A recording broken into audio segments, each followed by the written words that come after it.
All right, so you want to go deeper than just could this be any more iconic take on Friends? You want the real deep dive? Yo, you got it. We're going to uncover why this show still has that I'll be there for your magic decades later, and we're doing it right now. And it is interesting, isn't it, how Friends went from like 6 people hanging out in these oversized apartments to this, well, phenomenon. And especially when you think it premiered in '94, right? That was like peak sitcom era, Seinfeld, Frasier. Those were the big leagues. The 90s sitcom scene was booming.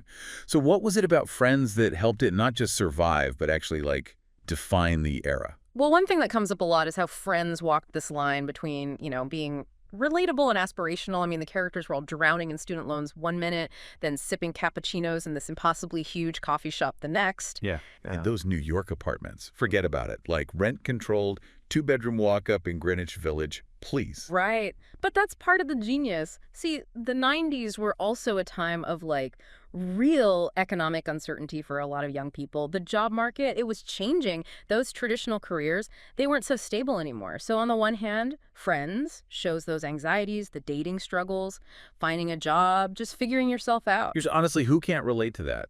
Yeah, even now. Exactly. But then you have that aspirational layer, the cool apartments, the close friends, that exciting city life. It's like viewers got to escape into this fantasy of, what if my life was like that? If I could just find my own Central Perk crew. It's almost like this desire for upward mobility, right? Like things might be tough now, but hey, maybe someday we'll all be having lattes in our spacious New York apartments. Right. And that mix, that's what did it. The wish fulfillment with the grounded struggles. I think that's a huge part of why Friends connected so well back then and why it still does now. Comfort and escape, it's a powerful combo. Comfort food, but for your soul. A little taste of reality, but with a big ol' helping of escapism. Yeah. But speaking of comfort food, can we talk about the relationships that kept us glued to our screens? I mean, you can't talk about Friends without Ross and Rachel, right? I mean, come on. They were like the definition of will they, won't they. We were on a break. I swear people are still arguing about that one. Yeah. See, that's how you know it's good writing, though, right? When it feels so real, so, I don't know, nuanced that people are still debating it after all this time. But it wasn't just about the drama either.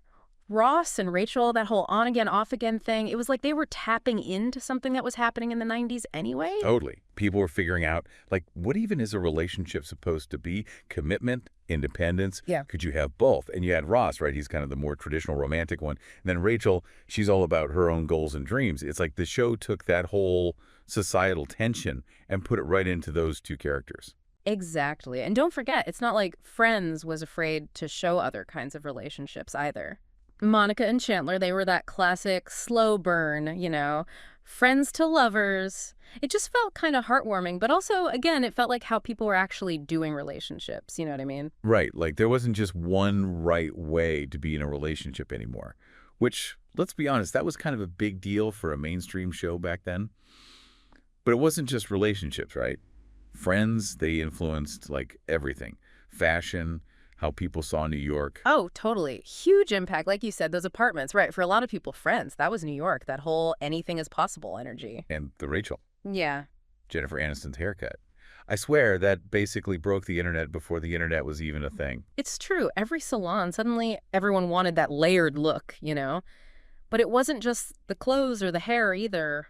Friends, it had this whole vibe, That Central Perk coziness, like your friends were your family. Like they invented the whole chosen family thing. Yeah. Which, honestly, that probably even means more now, don't you think? Like we're all so online all the time, but then don't you miss those real connections? Friends, it was like the blueprint for that, or at least a really nice fantasy version of it. But, okay, and a serious analysis, right? Yeah. I got to ask, any good Friends trivia? Behind-the-scenes stuff that might surprise people. Oh, are you kidding? Where do I even start? Did you know they almost called the show something completely different? No way. Seriously. Spill it. What was it going to be? Insomnia Cafe. Can you believe it? Insomnia Cafe. Yeah. Get out of here. Seriously. That's wild. I mean, can you imagine tuning in every week to Insomnia Cafe?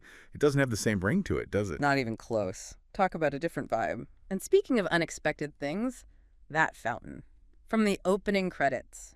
Not even in New York. Wait, are you serious? I always thought that was like Greenwich Village. I've even tried to find it on Google Maps. Oh, you and everyone else. Nope.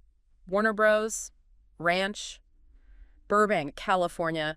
The magic of editing, right? And a catchy theme song. That is amazing. I love how they created this image, this totally New York thing, but it's not even there.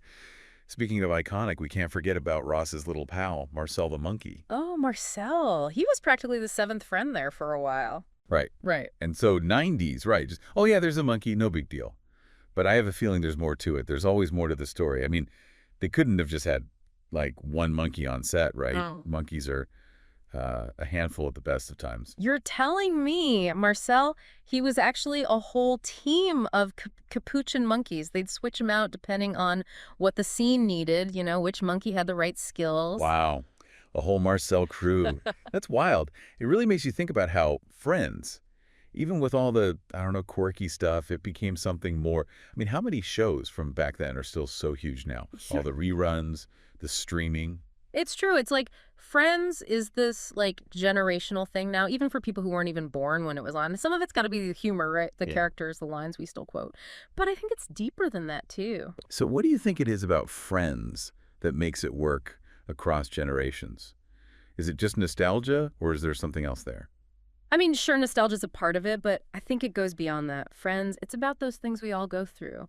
Wanting to connect with people, looking for love, just trying to figure out who you are, That stuff never gets old. It's funny because the tech is like hilariously outdated now. And don't even get me started on the clothes. Pure 90s. Yeah.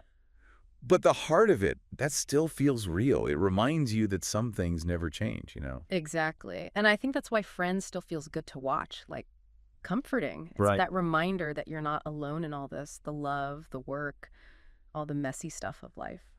So as we wrap up our deep dive into the world of Friends, what's the one thing you want listeners to walk away with? What's the big takeaway?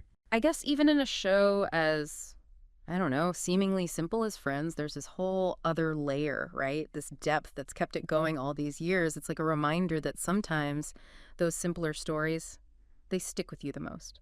Perfectly said. And to everyone listening, next time you're back in Central Perk, feeling that comfy vibe, take a second to appreciate it. Not just the jokes, but how Friends shows us, like looking for that connection, that purpose.